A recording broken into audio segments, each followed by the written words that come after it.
much-anticipated video address, the US President Donald Trump told the WEF annual meeting that the golden age of America has begun, calling the first hours and the first days of his second term, quote, a revolution of common sense. He dedicated much of his speech to an ultimatum for global businesses, saying, invest in the US or face tariffs. My message to every business in the world is very simple. Come make your product in America, and we will give you among the lowest taxes of any nation on earth. We're bringing them down very substantially, even from the original Trump tax cuts. But if you don't make your product in America, which is your prerogative, then very simply you will have to pay a tariff, differing amounts, but a tariff which will direct hundreds of billions of dollars and even trillions of dollars into our treasury to strengthen our economy and pay down debt. Donald Trump specifically targeted Europe, claiming it is treating the US, quote, unfairly when it comes to exporting the EU goods to America, but not accepting the US products in Europe, also claiming that the regulation processes are taking too much time. Addressing the WEF annual meeting just a few days ago, the president of the European Commission, Ursula von der Leyen, said that the new era of harsh geostrategic competition has begun and the EU will be pragmatic to protect its interests. I asked the former European Commission President, José Manuel Barroso, whether Trump's return to the White House is a wake-up call for Europe. I think this new administration in the United States can be to some extent a wake-up call for Europe to see what we can do also more efficiently with our economy. The reality is that the European economy is not going well. While there was a progress in many areas in terms of the European integration in the last years, the economy is not going well. I mean, the Draghi report highlights very clearly some problems with the European economy. So my point is the following. Instead of the Europeans criticizing others, that's sometimes very nice to do, we should do our homework. Donald Trump has also called on OPEC to push down global oil prices, saying the price now is high enough that the war will continue, referring to Russia's full-scale invasion of Ukraine. He said, you got to bring down the oil price. That will end that war. Sasha Vakulina for Euronews from Davos.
Viagens Algarve.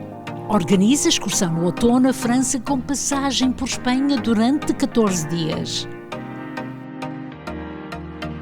Primeiro destino, Cidade de Lourdes, mundialmente conhecida como importante lugar de peregrinação católica. Baiona, próximo destino, cidade turística e muito festivaleira. Situada na região basca, esta baía deslumbrante, conhecida pela sua beleza, arte e gastronomia, não esquecendo o famoso presunto. Terceiro destino, Catedral Santiago de Compostela, um dos santuários mais procurados a nível mundial. Bordeaux é o próximo destino conhecido mundialmente como a capital do vinho e terra de Samuel Champlain. Último destino em Toulouse, conhecida pela Cidade Rosa, a construção das casas em tijolo de terracota. Não desperdice esta oportunidade. Voo direto, hotéis, refeições, visitas, autocarro e guia em português. Telefone agora 514-277-1934. Viagens Algarve. Viaja consigo. Intermarché Universal. Há 50 anos no centro da comunidade. Grande frescura de frutas e legumes. Especialista no corte de carne. Enchidos da casa. Queijos de Portugal. O maior supermercado português no Quebec e mais completo em produtos portugueses. Intermarché Universal, ao serviço dos portugueses desde 1968. Situado na Montreal e Canto com Colonial.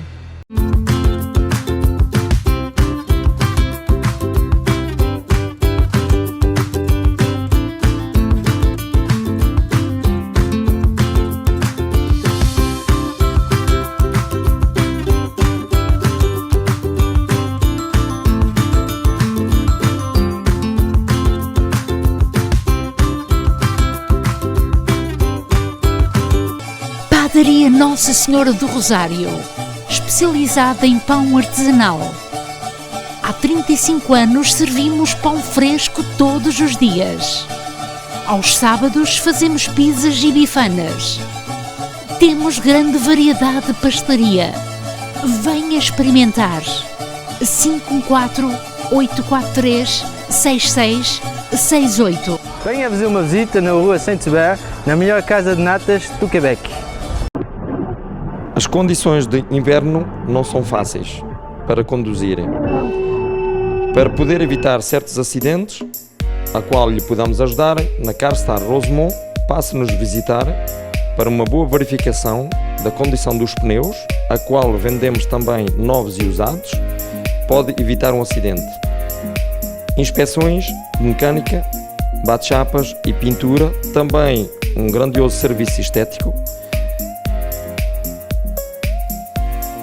Não hesite em nos contactar ao 514-279-7224 e estamos situados no 5757 Avenida Papineau.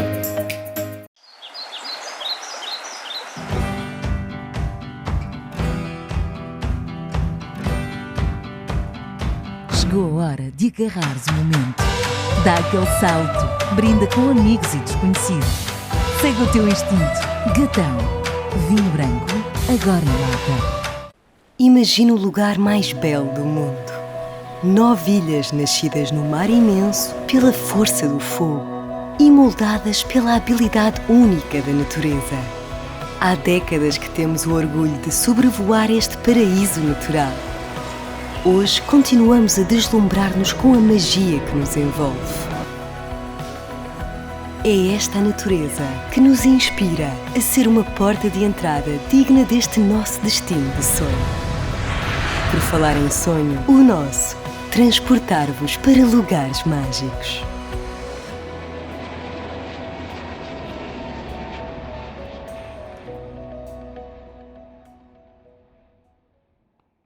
Olá a todos, dando sequência à chegada dos portugueses ao Canadá, mais uma história riquíssima. Esta é a do filho de um pioneiro, o Dr. Horácio Roda, que é o subministro da Saúde Pública do Quebec. Ele tem como especialidade infecciologia. É com este homem que saberemos tudo. Foi aqui mesmo, o ponto de partida a nível profissional neste gabinete. Sou Horácio Arruda, nasci aqui em Santa Teresa, no Quebec. Meu pai, açoriano, imigrou aqui para o Canadá em 1958.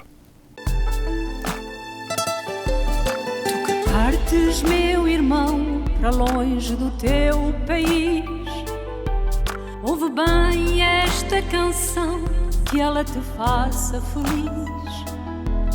Para trás fica a lembrança do cheiro a rosmaninho e dos tempos da criança, passados lá no cantinho. Lá vai, já lá vai o imigrante, com os filhos pela mão, de olhos rachos de lágrimas. Lá vai, já lá vai o imigrante. Lá vai para terras tão distantes. Lá vai, já lá vai o imigrante.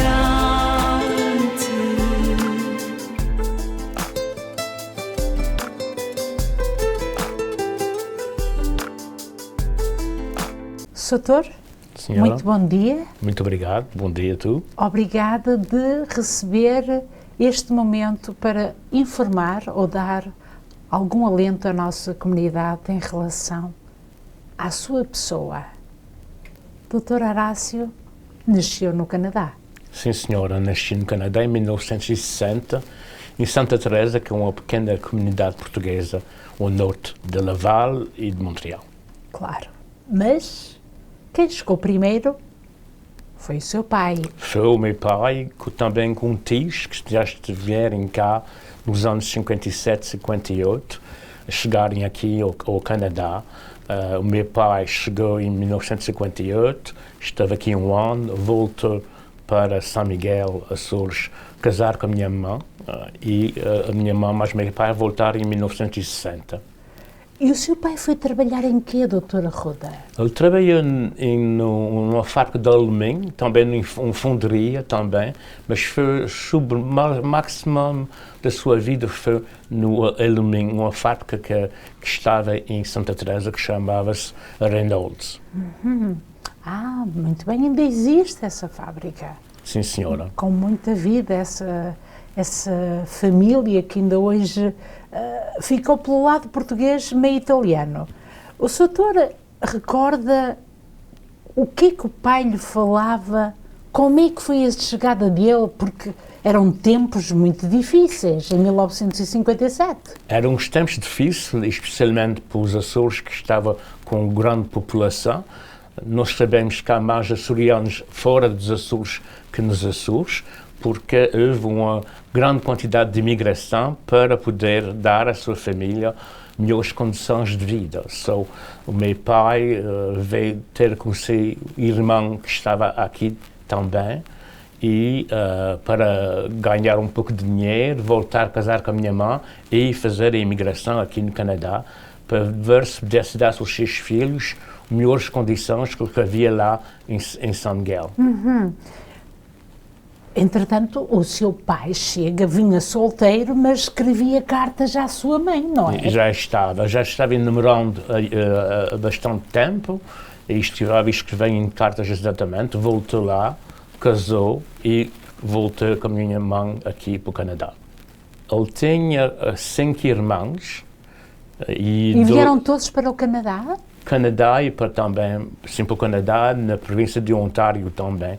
Tinha irmãos que foram lá e ficou também lá um irmão e um irmão. E o seu pai, certamente, que pensava sempre: eu gosto do Canadá, eu gosto de Quebec, mas tenho saudades da minha terra. Ele dizia isso. Eu tinha saudades, mas ao mesmo tempo também agora nós podemos ir aos Açores facilmente. Há aviões todas as semanas, é maravilhoso, mas naquelas épocas não havia aviões da mesma maneira. E também os meus pais estavam sempre a fazer economias de dinheiro para poder ajudar os meus estudos. Eu gosto disso, porque há um sentimento de família. Qual eram os princípios da vossa família? O senhor ia à igreja? Chegou a ir à igreja? Igreja, sim, senhora. Onde é que era a igreja? Em Santa Teresa, era leitura de epístola, todas as missas, e também participava na coral da igreja, da missa das 10 horas e das 11 horas. Tem saudades? Tem. Tem. Era um tempo... sempre tive a oportunidade de ter um amor muito importante do meu pai e da minha mãe. Eu penso que é o que é mais importante. Educação difícil, verdadeiramente, mas foi a maneira de exprimar a mim o seu amor. E qual era o tempo de brincadeira onde faziam o quê? Jogavam ao peão ou não? Não. Meu pai era mais uma pessoa que contava-me histórias. Não joguei à bola, nem soccer, nem nada disso. Meu pai não era esportivo de nunca maneira. Mas nós jogámos à bola, mas não fui educado numa equipa de soccer, por favor, por exemplo. Como é que o senhor fazia o seu tempo quando era novo? Recorda-se? Como é que era? Fazia alguma coisa com os seus avós? Os seus avós não estavam cá? Meus avós vieram? não estavam cá, mas chegaram mais tarde. Vieram? Eu vinha ter mais ou menos 3, 4 anos e os meus avós lá de maternal, meu avô, minha avó, vieram cá e ficámos sempre connosco na nossa casa. Olha, e chegou a ir à escola? O senhor foi à escola? Escola francesa em Santa Teresa. Não havia escola portuguesa naquele tempo em Santa Teresa, só fui à escola francesa. E tem pena que não tivesse havido escola portuguesa, não é? Eu penso que o meu português ia ser melhor se tinha ido à escola portuguesa, mas não havia essa capacidade naquele tempo. E porquê que hoje em dia ainda não lutaram para ter o próprio português em Santa Teresa? Porque é uma comunidade muito grande, na realidade, em português, não é? Tem, é verdade, mas eu penso que as pessoas agora estão mais habituadas a falar em francês. Eu não sei porquê, mas eu penso que em Montreal é uma mais grande concentração de pessoas e o potencial de ter uma escola. O que é que o pai lhe contava, por exemplo, no fim de semana? Há sempre momentos de sentar à mesa, comer em família. O que é que vocês falavam? Eu falava da vida que eles tinham lá em São Miguel. Também devo pensar que os meus avós estavam connosco. Eu tive uma exposição à história da Relva, que é a freguesia perto de Ponta Delgada. Ao pé do aeroporto. E eu até conhecia nomes de pessoas de idade, que quando eu voltei lá muitos anos mais tarde, eu sabia o nome de aquela pessoa que morava na rua de baixo, aquela pessoa na rua de cima, porque tudo quando era criança eu via os meus pais e meus tios falar da sua vida lá. Eles estavam ligados exatamente ao quê? O seu pai, porquê que decidiu vir para o Canadá?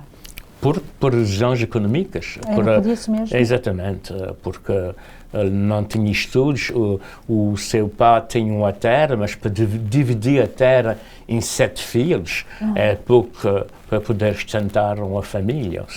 Foi verdadeiramente por uma razão de poder se casar, ter uma melhor vida económica e também dar o futuro aos filhos.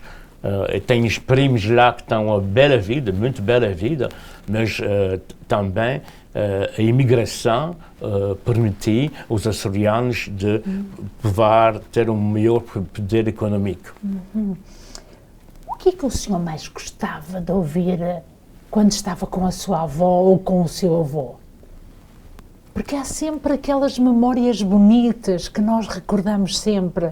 Aquelas histórias das matanças, aquelas festas de vilagem, as procissões de Nossa Senhora das Neves, o Senhor Santo Cristo também. Essas histórias todas de fé que tinham em Portugal. Meus pais não eram ricos, mas também nunca faltaram de comida para comer, porque tinha a terra. E assim, foi exatamente o que eu gostei mais de ouvir falar. E vi falar também da rocha, que é uma rocha na relva, que é aquelas casinhas com vinhas à beira-mar, naquelas paisagens maravilhosas. Depois, o senhor, ao ouvir estas histórias todas, tinha vontade de ir aos Açores e conhecer aquilo que o seu pai lhe contava? Verdadeiramente tinha vontade, mas vou dizer uma coisa, como adolescente, querer ser como os outros. Eu não gostava de dizer que era português, ou que não gostava do meu nome, porque era uma qualidade de revolução contra a minha família, mas sempre fui respeituoso da minha família, mas não tinha aquele amor, mas mais tarde, pelos 16, 17 anos, também mais tarde, pelos 20 anos, voltei aos Açores e tive uma grande admiração por que meus pais fizerem de sair daquela pequena freguesia, pequenina, pobrezinha, em São Miguel e vir à aventura do Canadá, com um clima que é muito diferente do clima dos Açores. Estou muito agradecido meus pais de terem emigrado, mas ao mesmo tempo estou muito em respeito das minhas raízes portuguesas. Sem dúvida, isso é um grande orgulho. Soutor, a parte que o senhor não me tentou mostrar ainda foi a parte do interesse de querer o português. Não tinha vontade de ir à escola portuguesa? Mas não havia escola portuguesa. Nem em Montreal não havia?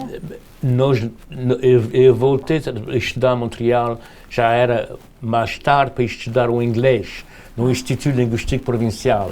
Estive lá muito tempo. Mas quando eu era novo e pequeno, não havia. Meus pais não tinham automóvel. Era longe. Transporte era mais difícil, não havia essa oportunidade. Como é que o senhor fazia, como é que passava os seus tempos já de adolescente?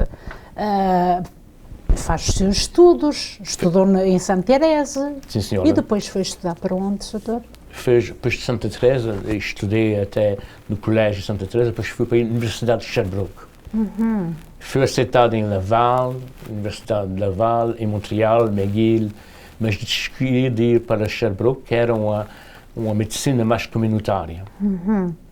E, entretanto, faz a sua especialidade, não é? Estudou para ser um infecciologista, ou como é que foi? Saúde pública, santé comunitária, mas também dentro dessa especialidade tive a prática de doença em fisiologia, sim senhor. E hoje prevenção das epidemias. E nós estamos num escritório onde o senhor iniciou o seu trabalho, não foi? Sim, senhora.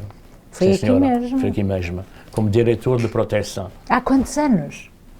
E no ano 2000, aqui no Ministério, mas também estive trabalhando em Laval, de 1988 a anos 2000. Entretanto, o tempo passa, estuda e conhece a sua esposa. E conheci a minha esposa, estava no nível 10. Nós estudamos juntos no colégio. No secundário? Sim, no secundário. Estudamos juntos no CEGEP, no colégio, e depois também na universidade. E decide casar. Sim, senhora. Quando é que o senhor casou? Casei em 1986. E foi em Montreal o casamento? O casamento foi numa pequena freguesia perto, que chama-se Mirabel, que se chamava Santo Agostinho, mas aqui é perto de Santa Teresa. E nascem então os filhos. Tem 3 filhos. Uma filha e 2 filhos. Sim, Quem é que nasceu primeiro? A filha? A minha filha. A sua filha, que era uma criança muito desejada por si, suponho. Foi um grande... Sempre agradeci a Deus de ter-me dado 3 filhos com saúde. O senhor sabe, filhos pode ser com muita doença. E vi muitas crianças doentes no hospital. E eu tive o grande prazer, minha esposa, de ter 3 filhos com muita saúde. E eu agradeço muito Deus por isso. Sem dúvida. E a esposa do senhor também está no ramo da saúde, é médica. Era médica, efetivamente, médico de família. Muito bem. E tem um filho ligado à saúde também, que é? Que é farmácia. A minha filha mais velha, que é a minha única filha, é em farmácia. Muito o bem. segundo filho trabalha num sindicato, estuda em política social, e o último é engenheiro informático. Muito bem. E quando o senhor olha para a sua família, diz, eu sou filho único, mas consegui dar 3 filhos à sociedade, não é? Sim, senhora. É, não é? Mas minha esposa, eles eram 7 filhos, só. Estou contente de ter 3 filhos. Nós tivemos 3 filhos em saúde e graças a Deus. Aham. Qual era o laço? Não sei se os seus pais ainda são vivos. Os seus Já pais. faleceu os dois. Os dois. E qual era o laço que havia entre os avós, os avós dos seus filhos, que são, na realidade, os seus bisavós, com os seus filhos? Como é que era? Era próximo? Muito os seus próximo. filhos comunicavam muito? Muito. Meus pais ficaram mais jovens quando houve os seus pequenos, os nossos filhos. Eles conheceram os bisavós? Não? Os seus avós não conheceram? Não conheceram. Não chegaram a conhecer? Não conheceram. Não chegaram a Não chegaram a conhecer. Ok. Mas os avós, como é que era a relação dos seus filhos com... Muito junta. Grande cumplicidade. Os meus pais que me deram uma educação severa, rígida, fincarem todos dos meus filhos e aquilo era a alegria sempre com eles. Como é que era o dia-a-dia, doutora Ruda, permita-me recuar um bocadinho, o dia-a-dia na vossa família? O senhor com os seus pais, a sua mãe trabalhava? Não, minha mãe estava em casa, tomando conta também da minha avó e do meu avô. Minha mãe não trabalhava, meu pai ia para o trabalho todos os dias de manhã cedo, ia para a escola, voltava, fazia os estudos à noite e depois era um pouco de televisão, jogar fora com amigos, brincava cá fora. À bola. Não havia internet, nem vídeos, nem nada, só nós jogámos juntos diferentes jogos com amigos. Olha, e os seus pais? O seu pai era um homem habilidoso na casa, ajudava Sim, a senhora, esposa? sempre ajudou a minha mão, sempre. Era? Sempre ajudou. E compraram casa, os seus pais? Mais tarde, muito mais tarde, eles estavam numa locação, eles compraram a casa ou depois de comprar a minha, em 1990, mais ou menos, compraram a casa. Sim. Como é que eram as tradições da família? O senhor gostava daquilo que os pais trouxeram dos Açores? Gostava. Faziam um presépio, por exemplo? Sim, senhora, um presépio muito grande, um quarto inteiro cheio de bonecos, fazia com uma piscina, fazia como se fosse uma lagoa, o village. Metiam a igreja da freguesia? Sim, senhora, tinha isso, essa tradição. E nos primeiros tempos havia muitos portugueses dos Açores que estavam em Santa Teresa e as pessoas vinham-se visitavam ao domingo, vinham fazer tomar um café. Tomar um calzinho. Sim, senhor, um pouco de vinho abafado e de... Antigamente chamava-se vocês já bebiam o vinho do Porto? Bebia. Chamava-se sabe como é que o senhor se chamava? Não. Antigamente? Não. No continente nós dizíamos assim, vinho fino. Vinho fino, exatamente. Era. Nós chamavam isso de vinho abafado. É o vinho que está ainda na fermentação, põe-se álcool e cria um vinho que é preciso que recebe o Porto. Mas era uma grande amizade entre essas famílias que tinham deixado as suas famílias lá E havia muitas essas visitas ao domingo à tarde. E a sua mãe era boa cozinheira? Sim, senhora. O que é que ela fazia que o senhor gostava? Uma galinha no forno com batatas e pimenta e chouriço, também feijão com pé de porco. E sopa? Hã? E a sopa? A sopa também. Meu pai dizia que não podia fazer uma comida sem ter uma sopa. Ela gostava muito da sopa, sim, senhora. E tem saudades desse tempo, Soutor? Tenho. Muitas. Tenho saudades. Como tenho saudades das malaçadas da minha mão, dessas comidas portuguesas, das sardinhas assadas. Tenho saudades. E ela fazia arroz doce ou não? Fazia também. Mas nós não éramos muito pessoas que comiam açúcar, era mais coisas salgadas. Mas ela fazia também arroz doce, com canela. Ela fazia roupa, fazia costura. Ela era boa para a costura? Pouco. Não muito? Não faz muito, não. Devo dizer, ela já chegou a fazer certos vestidos, mas não era a sua especialidade. Ok. Olha, e o que é que o senhor achava que o seu pai tinha muito jeito para fazer? Qual era a maneira que ele trabalhava? Qual era a habilidade do seu pai? Meu pai era uma pessoa engenhosa. Eu me lembro sempre da máquina para cortar a relva, que ele fez elétrica com motor de uma máquina de lavar. Ele era uma pessoa que guardava as coisas e que dava uma segunda vida, uma transformação a isso. Tinha a sua máquina para cortar a relva feita elétrica, com motor elétrico de uma máquina de lavar. E tinham árvores de frutos e jardim? Não tinha no princípio que nós estávamos em locação, mas depois teve fruto, uma vinha, uma pera no seu jardim, sim, senhor. Tinha uma pereira. Não é? Oh, uau! E todas estas lembranças, o senhor quer fazer igual ou faz igual para os seus filhos ou não? Ou não tem tempo, Soutor? Não, nós na sua casa? Nós partilhamos essas tradições. Sim. Voltamos 3 ou 4 vezes com eles aos Açores para conhecer melhor de onde vêm os seus avós. Nós participamos, vamos comer comida portuguesa no restaurante de Montreal. Não, eu penso que é importante. Eles também que são contentes e orgulhosos de ser filhos de açorianos. E agora uma pergunta mais difícil. Qual é a língua que se fala em casa? Oh my God!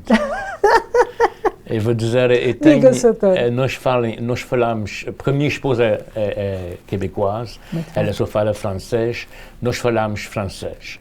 Meus filhos percebem, eles vão perceber o português, mas não podem falar.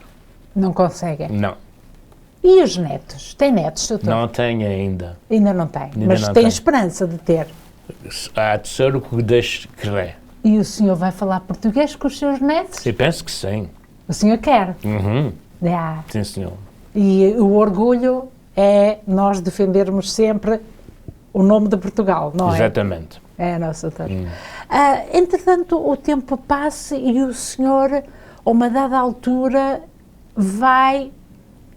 liga-se ao governo do Quebec, não é? Sim, senhora. O primeiro tempo estava trabalhando em Laval, no Departamento de Saúde Pública de Laval, de 1978 ao ano 2000.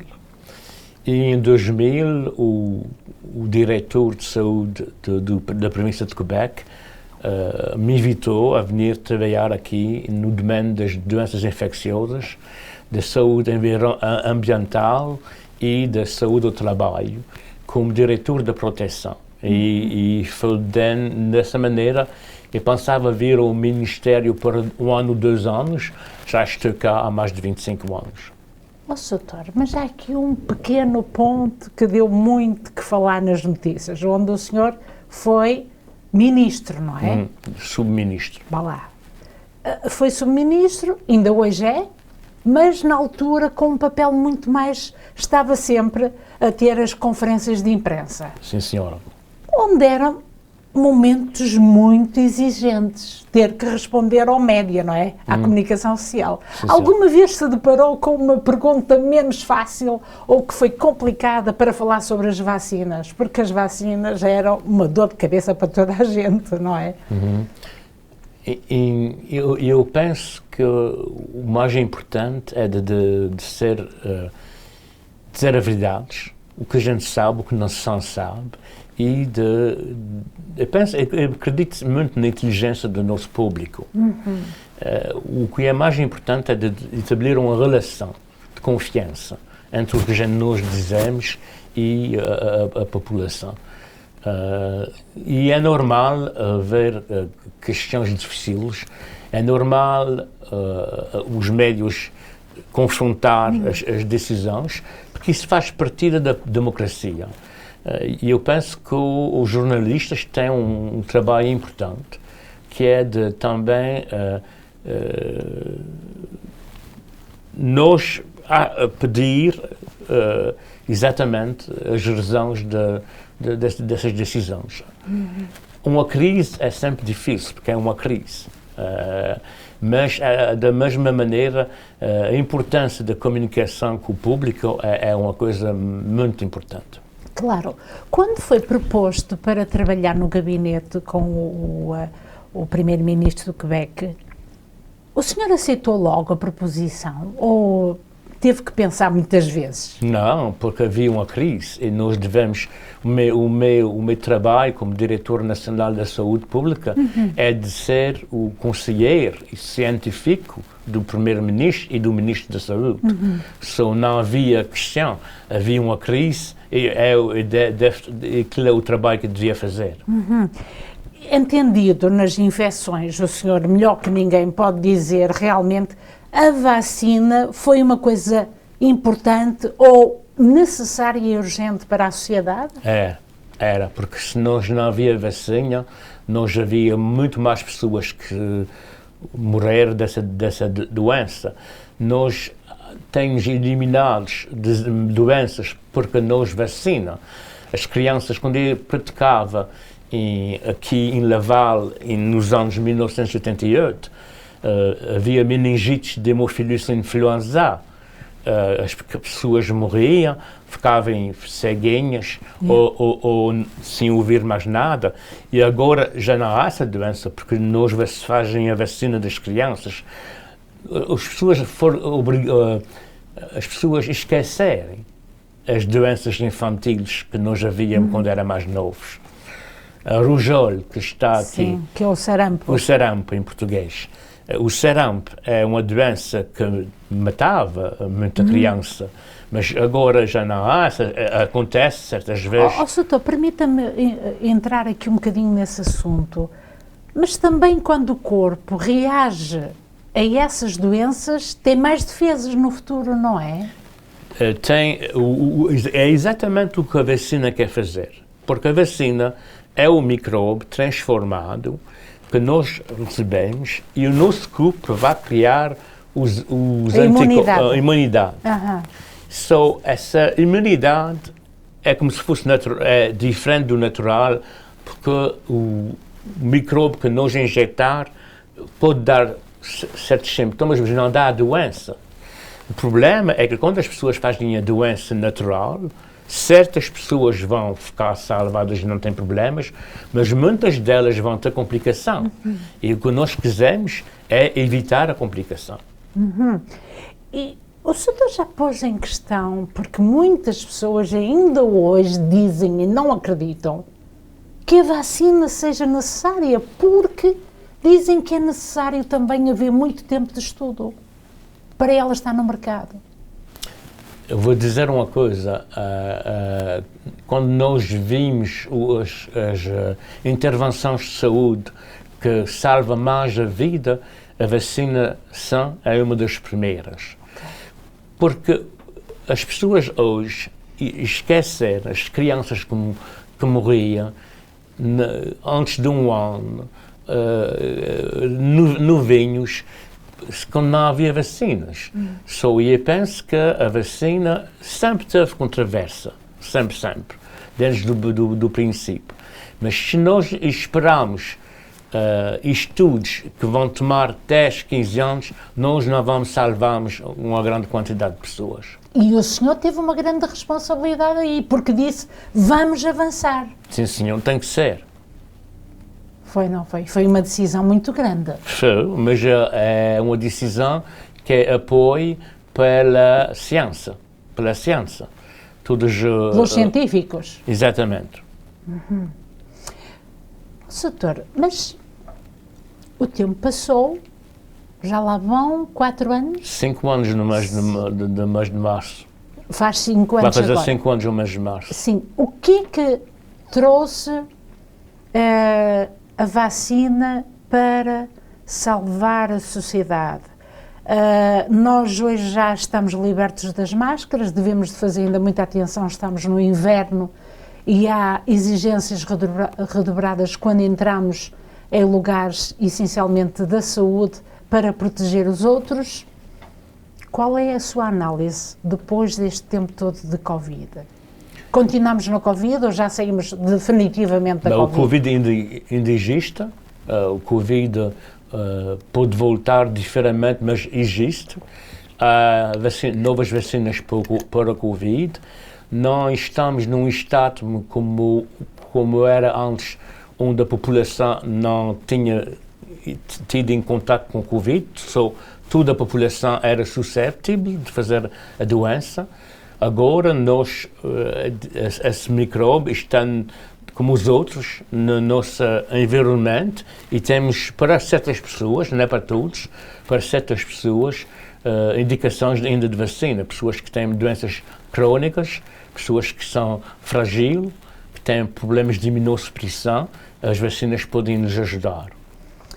Eu recordo um pequeno à parte em relação à sua implicação ou como diretor da saúde pública do Quebec. A uma dada altura houve um vídeo que circulou das natas e aquilo foi realmente fascinante, foi viral, não foi, Soutor? As natas que vieram ao de cima e falou-se mais do nome de Portugal, não foi? Foi, mas eu vou dizer uma coisa que é muito importante, não foi pensado antes. Não, foi... As pessoas estavam em quarentena em casa e eu ouvia falar que muitas pessoas estavam deprimadas, não sabia... E eu pensei assim e disse, nós sempre à espera de tempo para fazer coisas que nós gostamos, não é? Ler um livro, mas a vida vai só tão depressa que eu disse assim, o que é que eu gostava de fazer esse fim de semana que nunca tenho tempo de fazer? E já tinha pensado de fazer pastéis de natas, de experimentar a fazer aquilo. E eu dei aquele exemplo para dizer às pessoas, vocês devem pensar, esse fim de semana, qual é a atividade. Pode ser esporte, pode ser ler um livro, pode ser ver um filme, que podem fazer coisas que não têm tempo de fazer. E aquilo foi uma epidemia viral de pastéis de natas. É verdade, mas não se arrependeu de fazer? Não, porque... Não, foi natural? Foi natural. Como eu digo, a minha comunicação era a comunicação verdadeira das questões. Aqui foi um exemplo, mas houve uma mania muito grande nisso e eu penso, quando vejo pessoas que me veem, eu digo, fui a Portugal e fui comer pastéis de natas. É muito mais popular. Doutor, de onde é que partiu o vírus o corona, toda essa situação? De onde é que isto veio? A mais grande hipótese, a mais grande hipótese é de um animal, de um animal que esteve em contato com humanos na China e esse vírus, esse coronavírus, se transformou e transitou com a pessoa na viagem. Transita de uma pessoa a outra pessoa. Na viagem. Na viagem, ou mesmo no país da China, os primeiros casos são casos que vêm do animal para a pessoa e não tem transmissão de uma pessoa a pessoa, mas o vírus se adapta à genética humana e dá a infecção de pessoa a pessoa. Será que a China já tomou consciência da realidade, da vivência, porque nós sabemos que a educação alimentar não é igual à ocidental, não tem nada a ver, não é? Porque nós, na Europa, alimentámos-nos de uma maneira e mesmo no Canadá também nos alimentamos mais ou menos parecido como os europeus. De que maneira é que nós podemos educar esta forma de olhar para a China de uma outra maneira? Tem alguma ideia? Não, eu penso que nós não podemos trocar as culturas profundas dos diferentes países, mas podemos ser mais conscientes do risco que representa a coabitação dos animais com as pessoas humanas. Nós falamos agora de uma saúde, One Health, uma saúde, que é a saúde do ambiente. Que o senhor trabalha agora, precisamente. É, saúde do ambiente, saúde das pessoas e saúde do mundo animal. Porque agora temos a gripe aviária, que é a gripe das aves. Yes, exatamente. Pode se transmitir e vir infecciosa e dar uma pandemia como de influenza. Porque isto tem a ver também, doutor, com as aves que se deslocam para o sul no inverno e elas regressam e não se sabe onde é que elas andaram a comer, o que é que comeram. Exatamente. E danos comuns do mundo havia pandemias de influenza e os ciclos animais naturais entre os animais e as pessoas faz essa transmissão. Nós não podemos eliminar, mas podemos controlar essas epidemias se um farm tem aves com doença.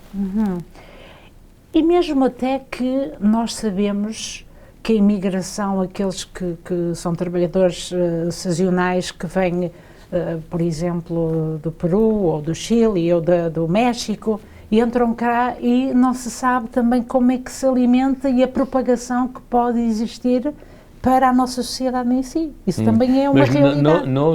Ou essas pessoas têm que se vacinar quando chegam ao país? Devem se vacinar especialmente no seu próprio país, mas também aqui. Mas no estado do mundo agora, nós não podemos eliminar o risco de introdução de um vírus, de uma bactéria sobre a comida. Eu penso que nós devemos fazer prevenção, mas de fechar fronteiras, de não poder deixar as pessoas trabalhar ou voltar de um parte a outro, não é solução. Mas o setor também sabe que quando se vai à África tem que se levar a vacina contra a febre amarela. Não, é verdade. Nós devemos, e é verdade, nós devemos usar as vacinas de viagem que são recomendadas para não apanhar a doença e voltar cá. E eu penso que é uma coisa importante. Setor, mas nós, talvez neste tema, poderíamos olhar agora o que é que se está a passar na América. Olhamos para o que foi agora eleito, Donald Trump, é o presidente da América que saiu há 2 dias como a tomada de posse, já tomou em conta nas suas decisões, ou já foram feitas as decisões, uma delas é sair da Organização Mundial da Saúde. O que é que o doutor acha sobre isso? Verdadeiramente, vou dizer, eu acho que nós podemos ver exatamente o efeito dessa coisa, mas eu penso que é um grande problema para a saúde pública, porque a ajuda de nossos países ricos aos países mais pobres é muito importante para o controle das epidemias. E eu penso que essa posição contra o OMS não há nada como organização perfeita no mundo, mas o OMS é uma coisa muito importante. Uma instituição, não é? É muito importante para os dos países. Já lá teve, Soutor? Sim, estive lá E muitas teve vezes. com o engenheiro Guterres? Esteve com o engenheiro Guterres? Tive. Estive lá quando era diretor de saúde pública, ao menos 10 anos estive lá, todos os anos, a Assembleia Nacional. Como é que o senhor sente a Organização Mundial da Saúde? O papel dela?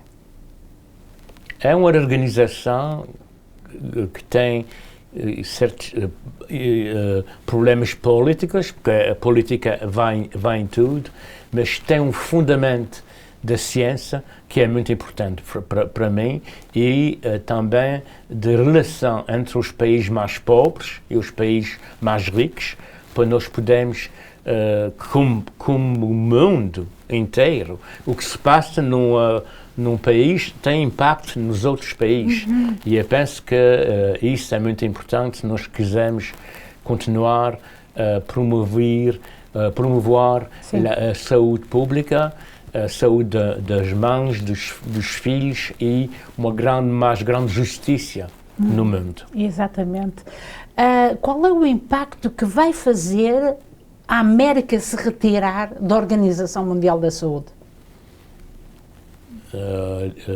Vai ser mau? Vai ser grave? Eu penso que vai ser grave, porque a América é também um país que tem muita influência.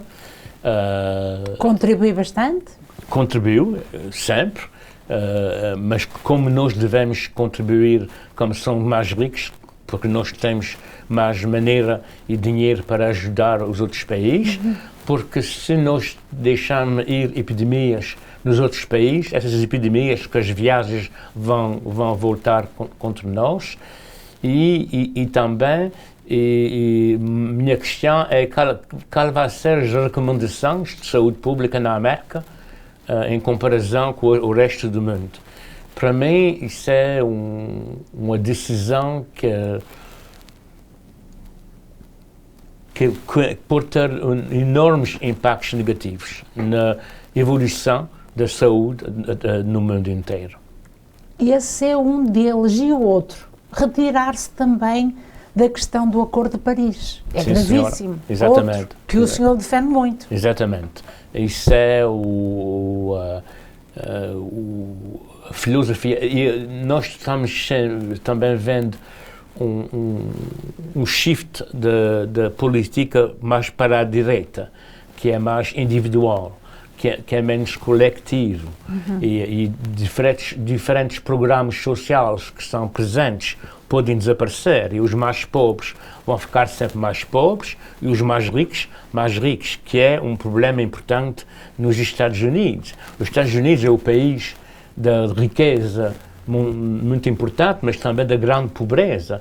Os Estados Unidos não têm um sistema de saúde social como outros países. E há pessoas que atravessam a fronteira e vêm comprar medicamentos aqui ao Quebec. Exatamente. Ou até ao Ontário. E pessoas podem ficar sem nada depois de uma doença, porque não têm seguros para o tratamento. E depende da sociedade.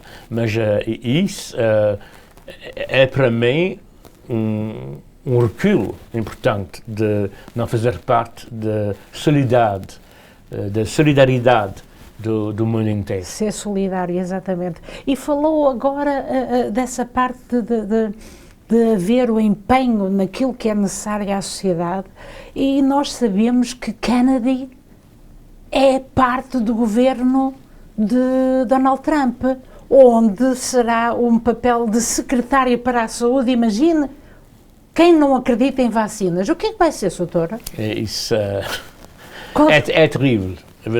Para uma pessoa que trabalha em ciência, diz é terrível. Eu espero só que a sua ideia não atravessa até, porque se os americanos não têm vacina ou têm coberturas vacinais baixas e que emergência doenças, isto está um impacto no mundo inteiro. Imagine se tivesse uma conversa com ele, com o Kennedy, o que é que o senhor ia dizer a ele? Ele dizia que ali é a sua prova, que as vacinas não são boas. Não são boas. E eu penso que as pessoas de saúde pública dos Estados Unidos vão ter muito trabalho a dar o poder à população de tomar a decisão.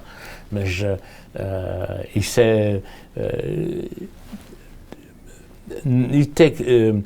preciso anos para convencer as pessoas à vacinação.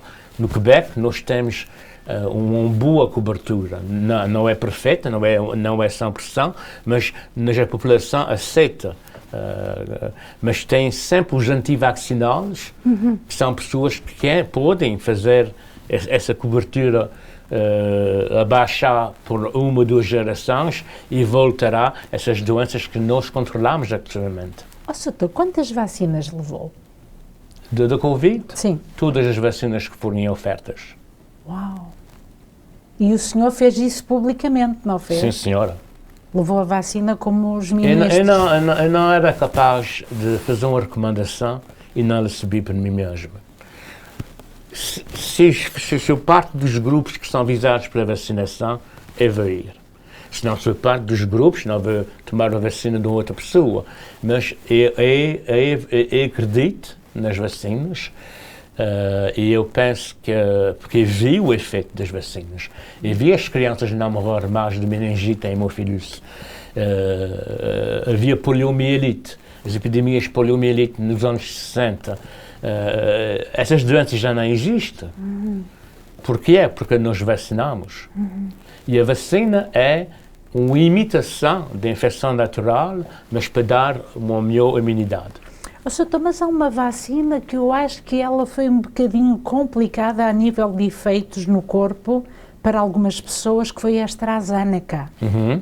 Porquê? Porquê é que ela fez essas reações? Porque é verdade, uma vacina, os benefícios da vacina são melhores que as complicações. Tem a ver com o historial da pessoa? Mas aquilo é um produto biológico, não é químico. E as pessoas podem ter uma reação diferente de uma pessoa à outra.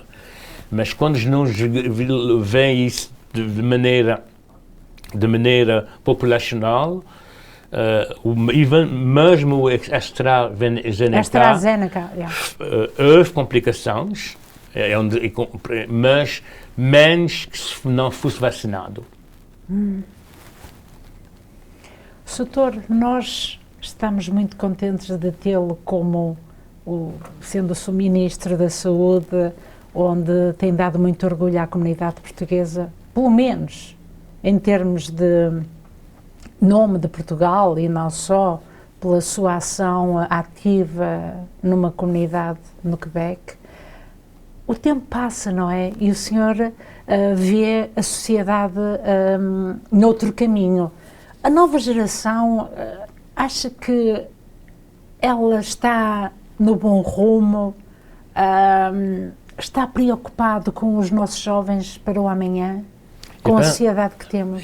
Eu penso que nós devemos ter confiança nos nossos novos, eles são mais sensibilizados ao impacto do ambiente na saúde das pessoas, e eu tenho um grande respeito para essas novas que pode ser vão trocar a nossa maneira de ver o mundo e de ter paz e também de respeitar o ambiente da Terra, que tem um impacto na nossa saúde.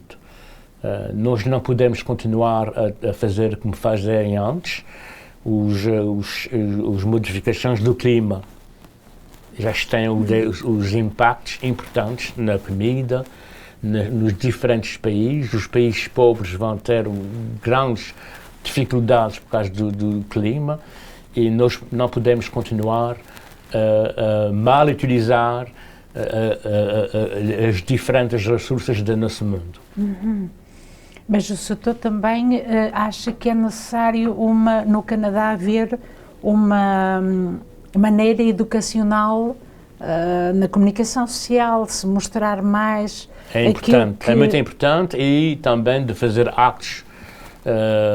Agora, o problema é que... Por exemplo, reciclar roupa. Reciclar roupa, não gastar... Nós consumimos muita coisa que não são necessárias para o mundo, que tem um impacto no ambiente. Comprar mais coisas local.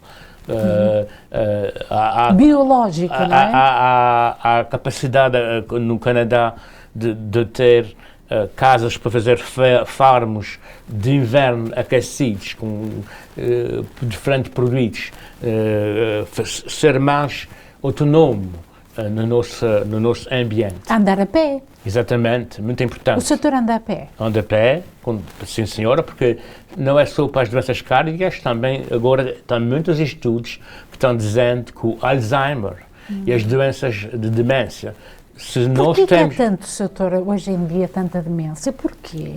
Porque, por causa da maneira que nós vivemos, a primeira das coisas, nós vivemos mais tempo que antes, então são essas doenças que acontecem ao fim da vida, mais pelo fim da vida, mas também nós não damos comida, nós somos sedentários, o que é um problema muito importante, e agora há estudos... E o fast food?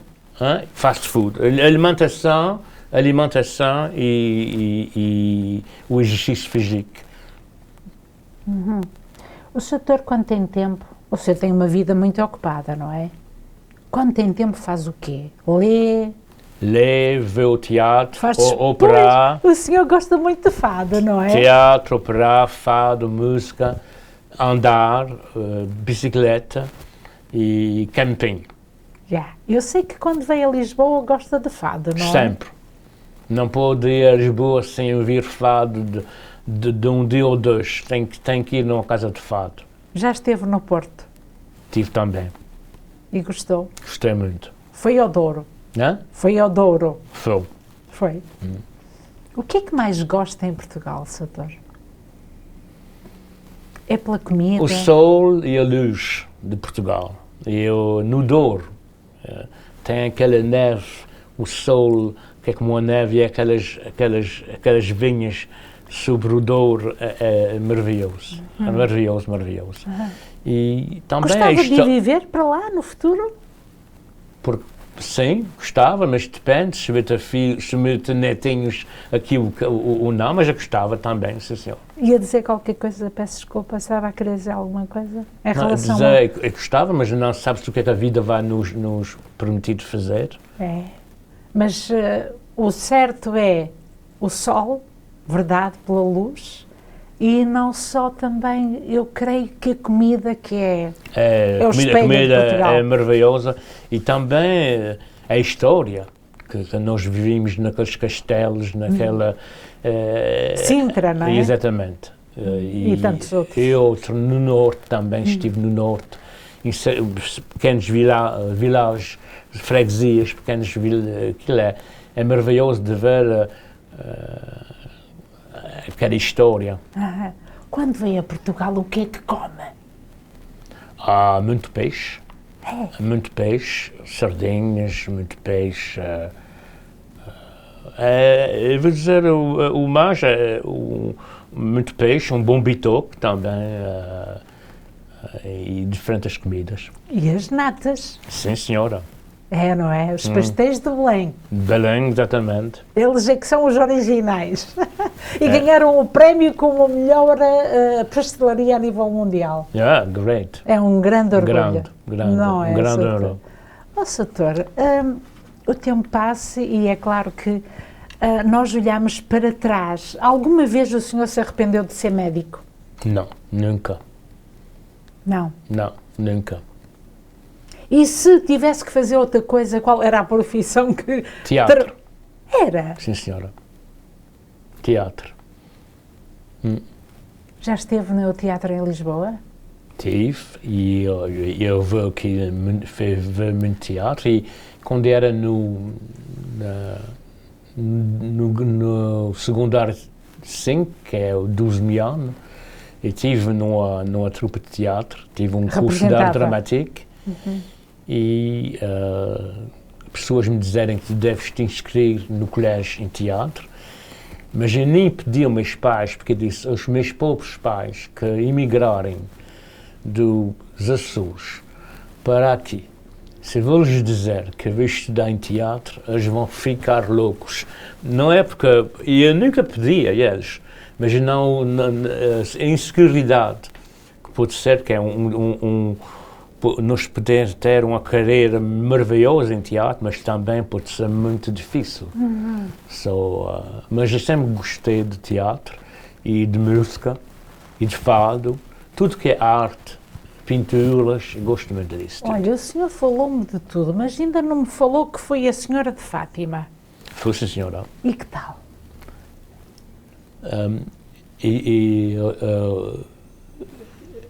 Eles estavam quase sozinhos naquela praça.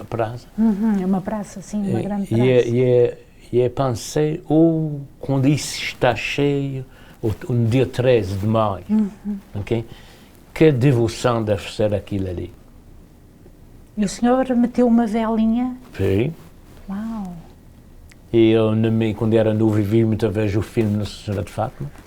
E já esteve em Montreal? E a minha avó também me explicou que tinha visto o sol, porque ela estava em São dos Açores, mas o buraco de sol, não sei se é, mas eu penso que ela me disse exatamente o que eu ouvi. O que é que retrata os pastorinhos que viram a imagem da Nossa Senhora? Olha, e o que é que representa o Santo Cristo para o senhor? Porque já esteve na procissão, já participou na festa do Santo Cristo em Montreal, não é? É uma grande tradição portuguesa de fé, o sacrifício de Deus por o mundo, e é uma maneira de continuar a tradição portuguesa e religiosa aqui no nosso país.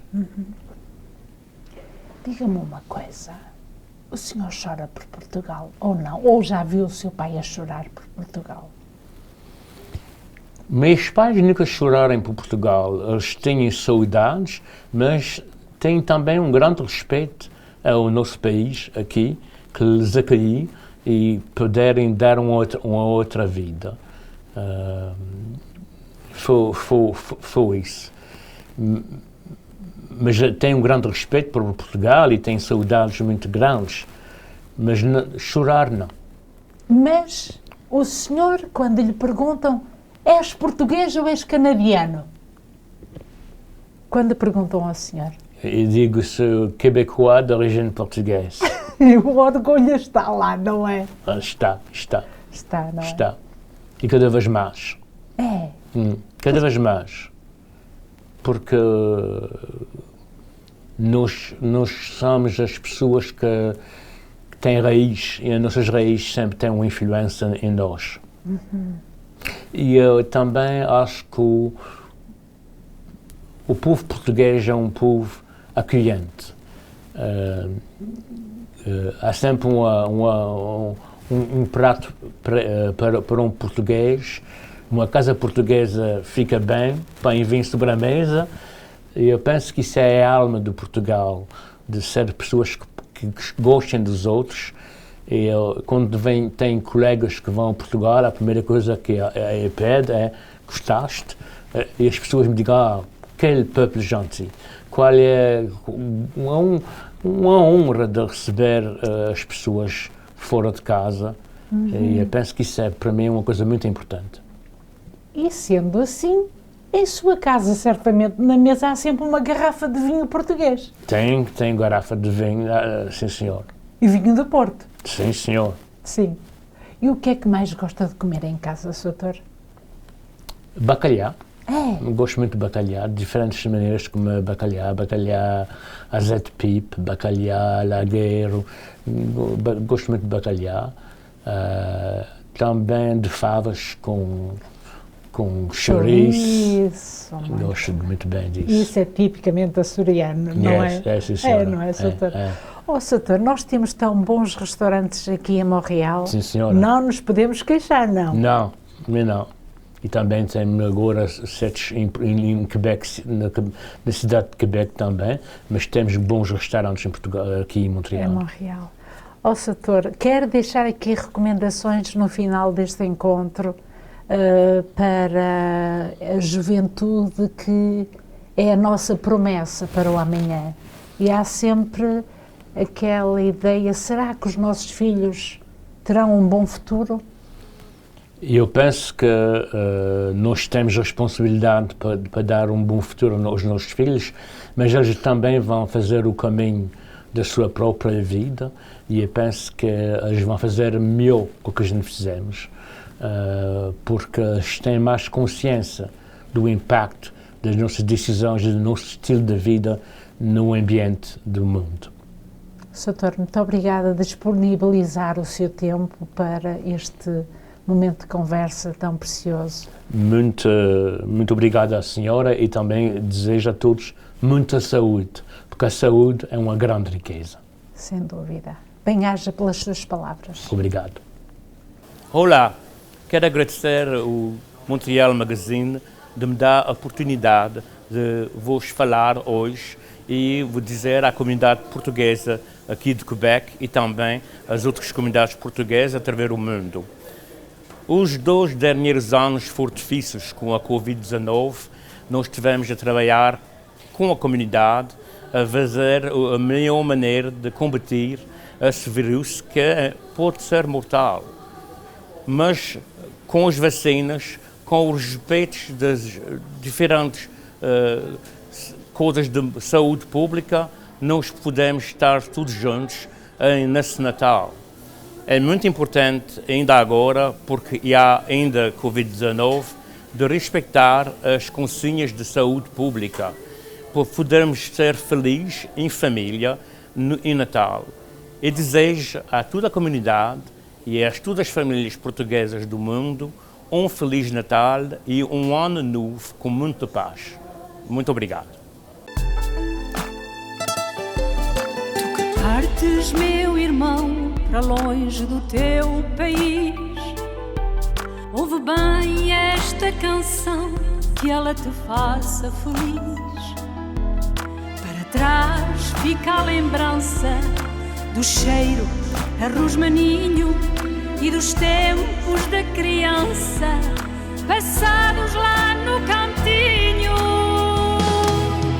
Lá vai, já lá vai o imigrante com os filhos pela mão, de olhos de rastros de lágrimas. Lá vai, já lá vai o imigrante. Lá vai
Sorrir no meio de tanto sofrimento é o que muitos se perguntam. Encontrar a paz tornou-se num desafio. Angústia, discussões, tristezas, dores, sofrimento. Tome uma decisão, não sofra mais. Saí de uma depressão, recuperei o meu casamento, a minha saúde e a minha família. Telefone para a sua consulta e podemos ajudá-lo. Linha de ajuda espiritual 514-913-9439. Recuperei família, saúde e finanças. Porque para Deus nada é impossível.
Obrigado.